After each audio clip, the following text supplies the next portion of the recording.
Hey guys, Tyler here. Mass Effect is home to a unique variety of alien species, many of which I've made videos about on this channel before. But one species that often doesn't get as much attention in discussions about the universe is humanity. A member of the Citadel Council and ubiquitous throughout the galaxy through our ambitious colonization program, humans have made a major mark on galactic affairs in Mass Effect's 22nd century. But there isn't just one faction that's driving this expansion. Indeed, in addition to the Governing Systems Alliance, there's also the survivalist paramilitary organization known as Cerberus. Both are key players in the game's narratives, and in fact, Shepard works for both throughout the series. But what all do we know about these factions? In this video, I'd like to analyze the Alliance and Cerberus, comparing them to our expectations about our own future. Let's get started. Did you know that flavored air devices are quickly becoming the leading alternative to vaping and smoking? It's an entire new movement towards better habits, led by today's sponsor, Fume. Fume is an award-winning flavored air device that fills the void ditching a bad habit can leave. You'll still have something to reach for. Fume draws flavor to your mouth through a passive diffusion system, but doesn't use vapor, meaning you can use it anywhere. No nicotine, so it's not addictive. And no batteries, so you'll never have to charge it. The device looks awesome, is perfectly weighted, and incredibly fun to fidget with. If vapor were compared to sticky soda, Fume cores are closer to herbal teas. They've got lots of delicious flavors to choose from, like crisp mint and orange vanilla. Based on my channel name, you can probably tell which one piqued my interest the most. This holiday season, you can give the gift of better habits with Fume. Head to tryfume.com/OrangeRiver and use code OrangeRiver to get a free Fume topper when you order a Journey Pack. It's the perfect addition to make your gift even more special. And if you're lucky, you could even win one of Fume's limited edition, gold-plated devices this holiday season. Again, tryfume.com/OrangeRiver or just scan the QR code on screen to grab yours now and make someone's holiday unforgettable. Now, back to the video. The Systems Alliance is the representative body of humanity, including Earth and its colonies. Funded by 18 of Earth's most powerful nations, by the late 22nd century, the Alliance is humanity's military, exploratory, and economic spearhead. While relatively new to the galactic community, it has quickly made a name for itself, including gaining humans an embassy on the Presidium.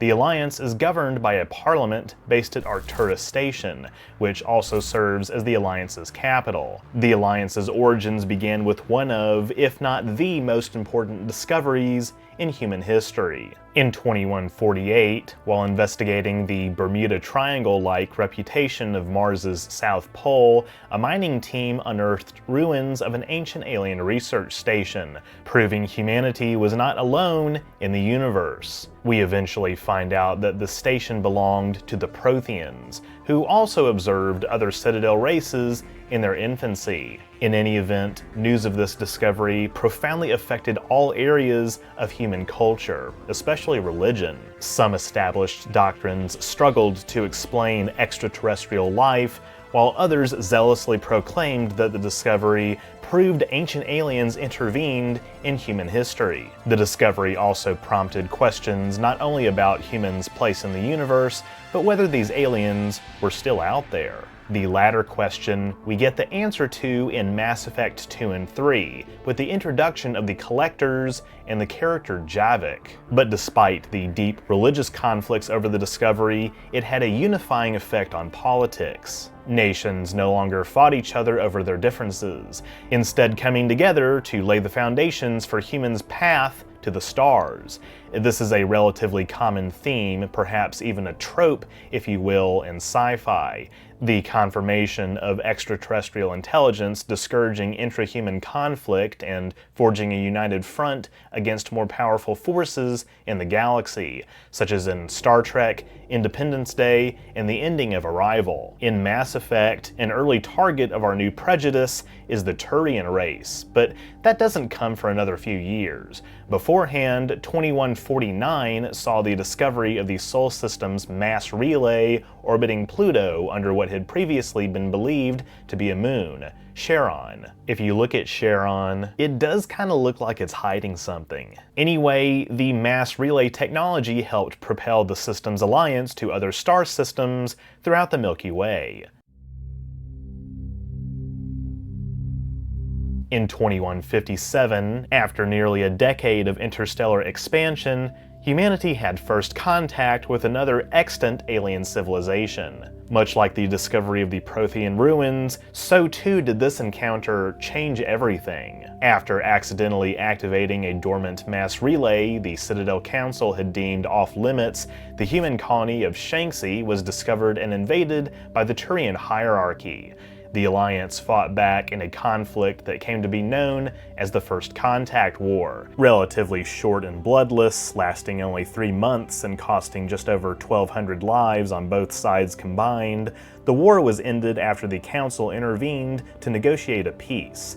The discovery of the Citadel and the wider galactic community led humanity to leap onto the galactic stage. The Alliance's popularity back home skyrocketed, giving it the necessary political credibility to establish its own parliament and to speak for humanity as a whole.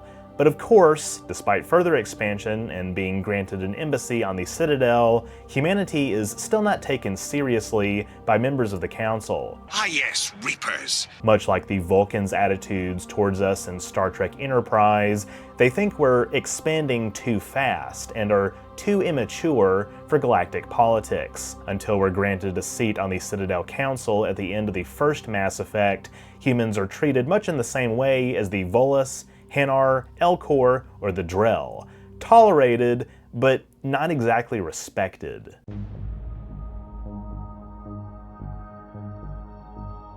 Since the First Contact War, the resource wealth of a dozen settled colonies and hundreds of industrial outposts has flowed back to Earth. By 2184, the Alliance has a near monopoly on Earth's space elevator and orbital airspace rights. Our expansion has brought us into conflict with the Batarians, as both of our races have rushed to settle the Skyllian Verge, a lawless area of the galaxy outside Council space. But in the meantime, we've become swiftly integrated into Citadel society and the galactic economy. Back on Earth, greater unity between nations has birthed a more multicultural society with increased gender equality. Improvements in medicine, including gene therapy, allow humans to live to around 150. Many of Earth's native languages have stuck around, but many have learned alien languages or developed trade pidgins for the sake of convenience or as a gesture of unity. Despite our reputation as aggressors and a disruptive influence, multiple races still recognize humans as adaptable, intelligent, and militarily capable. Interspecies cooperation has even led to the joint development of a new stealth frigate, the SSV Normandy, the ship commanded by the player in Mass Effect 1. In fact, the Turian hierarchy is even one of our largest trading partners, despite lingering animosity from the First Contact War. Several large human corporations have grown their market shares in the galactic economy, but the Alliance economy still does not come close to that of the Asari, being more on par with that of the Elcor.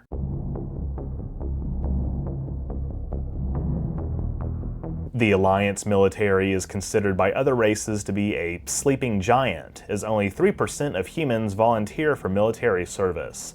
The Alliance makes up for these low numbers in the form of sophisticated technical support such as virtual intelligences, or VIs, drones, artillery, and electronic warfare, with an emphasis on mobility and individual initiative. Rather than the heavy shock strategy of the Turians and Krogan, Alliance military doctrine relies on bypassing enemy strong points to cut off supply lines and logistics, leaving enemies to wither on the vine. Defensively, the Alliance lives by Sun Tzu's maxim, "He who tries to defend everything defends nothing." Token garrisons are placed on human colonies, only intended for scouting rather than combat. That said, the Alliance places powerful fleets at mass relays to respond with overwhelming force in the event of an attack. All soldiers receive gene therapy for improved strength and stamina, and the Alliance also recruits biotics. The Alliance Navy consists of over 200 vessels, ranging from small destroyers to kilometer-long dreadnoughts and carriers. The Navy is headquartered along with the Alliance Parliament in the valuable Arcturus system, which possesses mass relay connections to Earth and several major human colonies.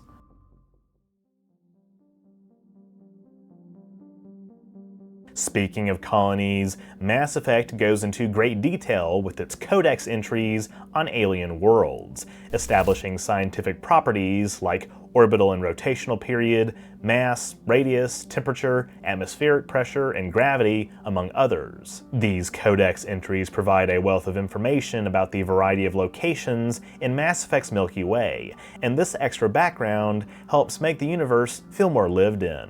For the purposes of this video, besides Earth, I've identified 10 exoplanets colonized by the Alliance with codex entries in the games. These are certainly not all of the Alliance worlds in Mass Effect, merely a fraction of them to be sure, but these 10 do demonstrate the various conditions that human space travelers have identified as suitable for long-term habitation. I won't list off every single trait each world has, but I will flash on screen their codex entries as I discuss one unique fact about them. Beckenstein is considered to be the human analog to Ilium, that is, a center of trade and commerce, and is the location of Kasumi Goto's loyalty mission in Mass Effect 2. Chaska is a tidally locked world with an orbital ring made of synthetic material, deemed a massive piece of alien installation art. Dobrovolsky is home to an Element Zero mining colony. Eden Prime is, of course, the planet attacked by Saren Arterius and home to a Prothean beacon discovered by Commander Shepard in Mass Effect 1, as well as the site where Javik is awakened in Mass Effect 3. Elysium was the location of the Skillian Blitz, a raid by Batarian pirates and mercenaries 7 years before the start of the first game. Antaram is a crucial communications hub for the Alliance.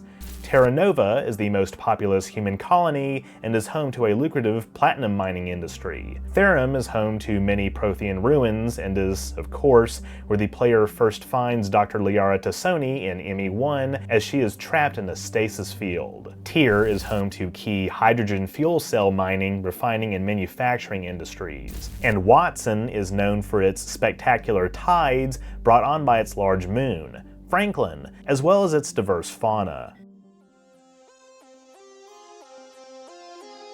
Returning to the topic of the Alliance Navy, I think now is the perfect time to talk about the Normandy starship. Named after the pivotal Battle of Normandy in World War II, she is the primary space vehicle controlled by the player as Commander Shepard. As fans of the franchise will note, there are actually 2 Normandys. The first one, introduced in Mass Effect 1, is the SSV Normandy SR-1, or Systems Alliance Space Vehicle Normandy Stealth Reconnaissance 1. It's quite long, but I did get it out. A prototype Deep Scout frigate, first of her class, the SR-1 was co-developed by the Alliance and Turian hierarchy under the sponsorship of the Citadel Council. She is powered by an experimental drive core and equipped with state-of-the-art stealth technology, but is destroyed at the beginning of Mass Effect 2. The second Normandy, the SR-2, is built by the human survivalist group Cerberus and allows Shepard to conduct their mission to stop the Collectors from abducting human colonists. The SR-2 flies Alliance colors once again in Mass Effect 3. The stealth system is powered by experimental equipment called the Tantalus Drive Core, which proportionally is about twice the size of any other ship's core. Indeed, in ME1, Tali'Zorah Naraya becomes fascinated with how the Alliance has managed to fit it in such a compact vessel. The Tantalus drive generates mass concentrations, which the Normandy falls into, allowing her to move without the use of heat-emitting thrusters. This is very similar to a hypothetical concept for a starship in real life that would use an artificial singularity projected in front of the ship, attracting the mass of the spacecraft forward and allowing it to accelerate without traditional propellant. Kinda sounds like a perpetual motion machine to me, but I'm literally not a rocket scientist, so what do I know? The Tantalus drive allows the Normandy to run at FTL speed for much longer before having to discharge the Element Zero drive. It's also staggeringly expensive, equivalent to the drive core cost of 12,000 fighters. Like all frigates, the Normandy is also equipped with Guardian point defense lasers, kinetic barriers, and a mass accelerator cannon, and it can also be upgraded to include advanced Javelin dual disruptor torpedoes.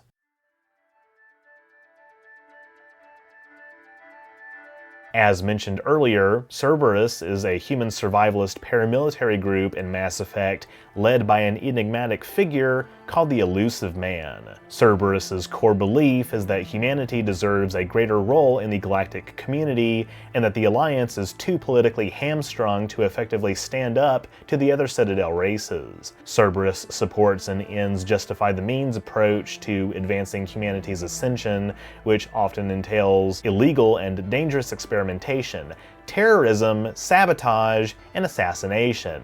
Cerberus operatives believe that while these methods may be brutal, history will judge them positively for helping advance humanity's interests. Regardless, both the Alliance and Citadel Council regard Cerberus to be a terrorist organization and elect to prosecute identified Cerberus agents accordingly. Given that this video is already trending towards the long side for much of the background about Cerberus, I plan to stick mainly to canon, that is, the games themselves, not tie-in comics or novels. It's Kai Lang from the comics. Shepard may encounter Cerberus as early as 2183 in Mass Effect 1 by investigating their activities, uncovering experimental programs involving Thorians, and the creation of super soldiers. The organization also accidentally unleashes Rachni shipped from Noveria and are involved with the transformation of a colonial pioneer team into husks. Additionally, they're also supposedly behind the massacre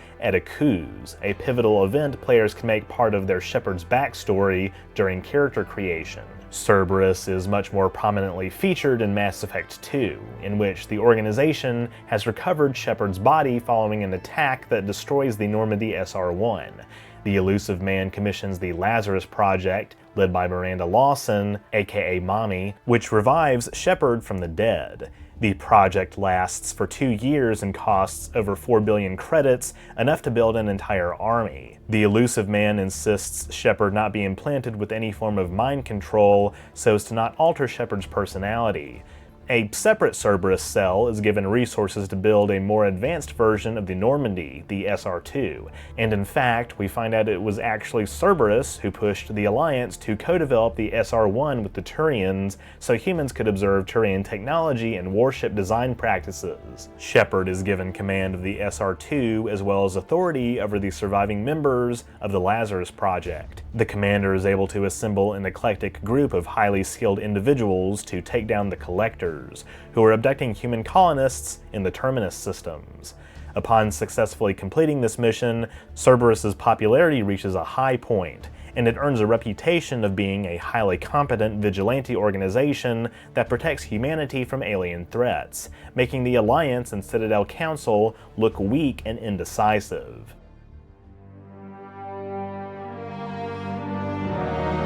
While Cerberus might be a reactionary cult, I have to say, they do know how to build a starship. The Normandy SR-2 improves on the SR-1's stealth characteristics, but unlike the SR-1, the SR-2 cannot make as many planetary landings due to her increased mass, requiring away teams to use a shuttle.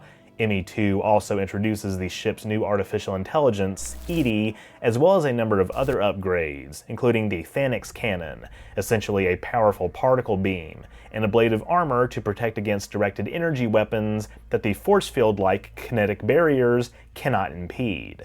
Such a blade of armor would be essential for an interstellar spacecraft to protect against micrometeorites and other space dust, with additional shielding necessary to protect against cosmic rays and other radiation. Asari-designed Solaris heavy ship armor can also be retrofitted to the ship's hull, improving her survivability in combat.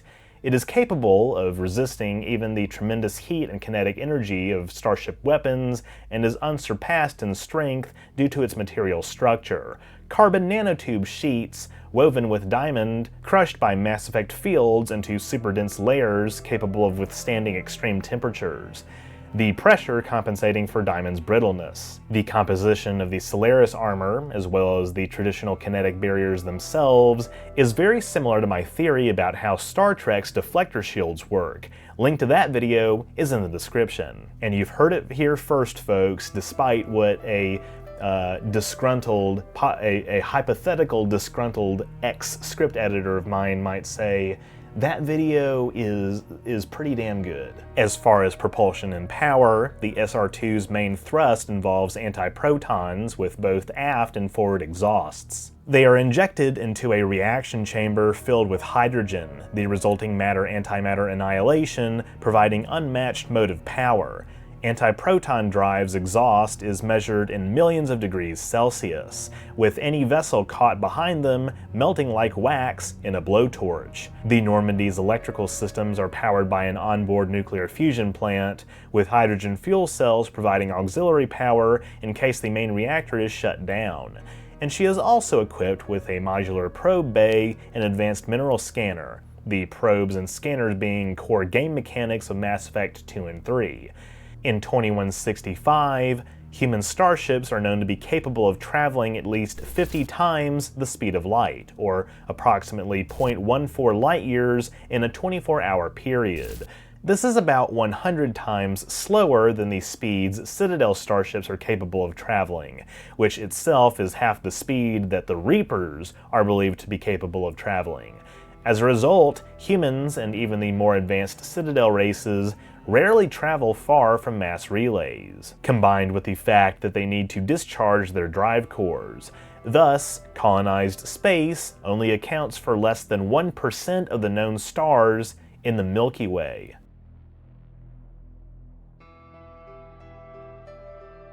Cerberus is involved in a number of side missions in Mass Effect 2, some of which are fun and interesting to complete, like Jack's loyalty mission, while others are boring and complete ass, like Firewalker and Overlord.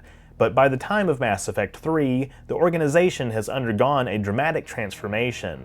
Seeking to harness the power of the Reapers at any cost, Cerberus conducts experiments with Reaper technology, allowing them to indoctrinate civilians and convert them into loyal troops. This swells Cerberus's armed forces, but this rapid growth also reverses the gains in popularity Cerberus made after the Collectors were defeated.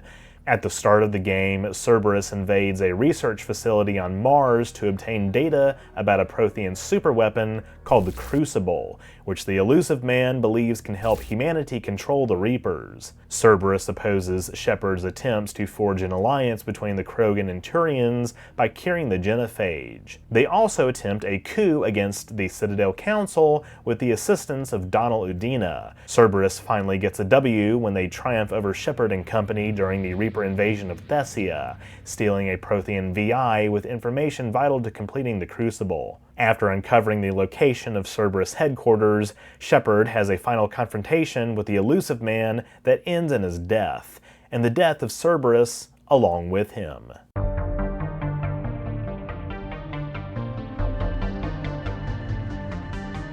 Okay, the age-old question that quite a few members of my audience are probably wondering about. Do I think Cerberus has a point? Well, besides the fact that I just called them a reactionary cult a little earlier, here's my 2 cents. I think an organization like Cerberus is somewhat inevitable in the Mass Effect universe. Just like the xenophobic Terra Prime organization in Star Trek Enterprise, Cerberus fills a niche in public opinion regarding how Earth interfaces with the galactic community.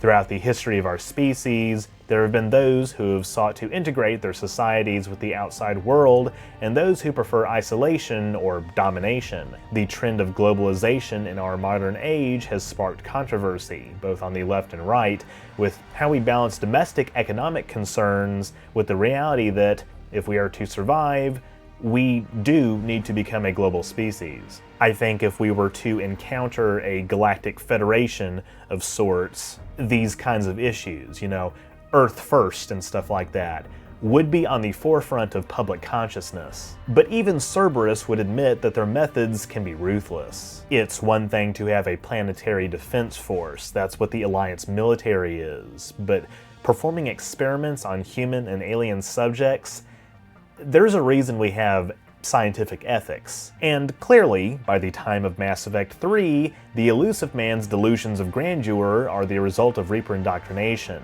But given he's synonymous with Cerberus, it's for the best I think that the organization is dead. But don't just take my word for it. What do you think? Let me know down in the comments. With that, thank you all so much for watching. If you enjoyed this video, be sure to leave a thumbs up down below and don't forget to share it. That stuff really helps me out. If you haven't subscribed yet, be sure to do that as well so you won't miss future uploads, and click the bell icon to receive all notifications. If you want to support my work even further, you can become a patron at patreon.com/OrangeRiver, link in the description, or become a YouTube member by clicking the join button on my channel page. I just want to give a quick shout out to all of my donors who allow me to bring on outside talent like editors to make more high quality content for you to enjoy. By becoming a patron or member, you get access to awesome perks like behind the scenes photos and videos, patron and member only polls, name of the credits, merch discounts, and more. Or you can drop a one-time super thanks or PayPal donation. All are appreciated. Links to my PayPal as well as my social media and merch store are in the description too. And at my merch store you can get this shirt that I'm wearing designed by the one and only Phobia. That's all I have for this week. I should go.